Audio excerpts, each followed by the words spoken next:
I wonder how Israelis feel about this when they see this, since the overwhelming majority, not all, but the overwhelming majority are of the pro-Palestinian bent. Let's ask Yair Lapid, the Israeli Knesset opposition leader. Mr. Lapid, very good to have you.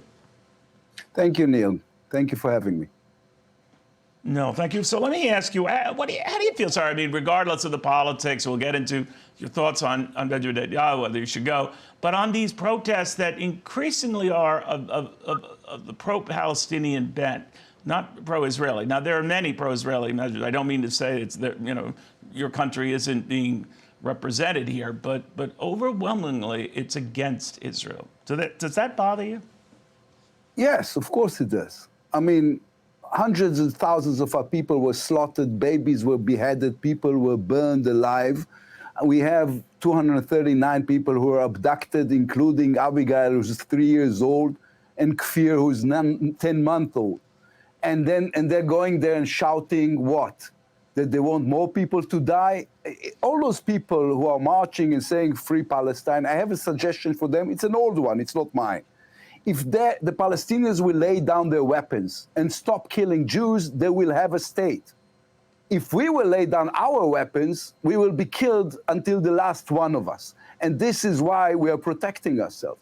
And it's not like they don't understand it. They just ignore it because shouting genocide sounds to them like something progressive and interesting. So why in the middle of that, Mr. Lapid, would you be advocating the leader of the country stepping down? You don't think that Prime Minister Benjamin Netanyahu has done a good job, I guess, but maybe you can explain. Well, it is not exactly what I've said. I'm not going to get into inner Israeli politics in international media. We are in this together. It's a war. The entire people of Israel is fighting together. We have our arguments how to deal with it, how to run it, but I'm not going to sit on American television, if you excuse me, and discuss the question, who should run this country these days? But you did, though. You know, you did say that he should be removed, that the time has come. You want to form a new governing coalition, still led by someone from the Likud party, Mr. Netanyahu's party, just not Mr. Netanyahu. Why? Well, right now, what I'm trying to do, what every other Israeli is trying to do, is to make sure our people are being brought back home. I marched today in Jerusalem with tens of thousands of family members and supporters of the people who were abducted. And what we're trying to do is to win a war against a terrible terrorist group. So we can have our differences about who should run the war, who should be leading the country in a time like this. But there are no differences in the goals of this war and what is it that we're trying to do for our country.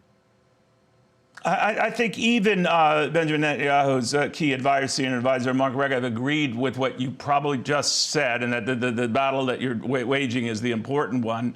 But he did question the timing of you calling for Netanyahu to step down. This is from him just earlier in this show, sir. We have a parliamentary democracy like in Britain, like in Germany. We don't have a presidential system like you have in the US. And the job of the leader of the opposition is to bring down the government. That's his constitutional responsibility in our system.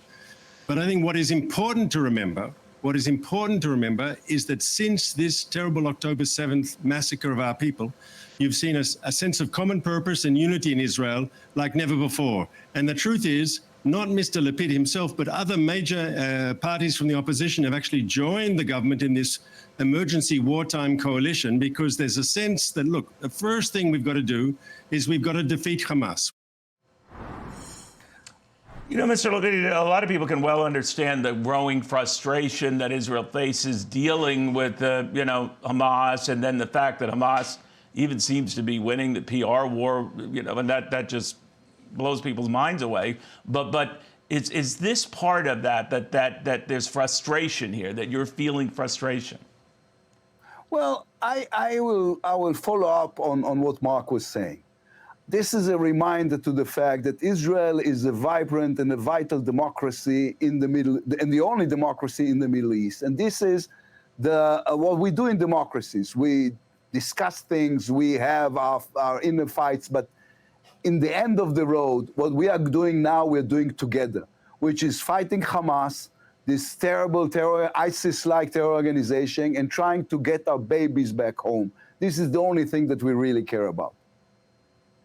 How are you holding up? How are your colleagues holding up? I mean, this has been one of the most remarkable 6 weeks, forget about just Israeli history, and in Western history. This is beyond the pale for a lot of folks looking at it from afar.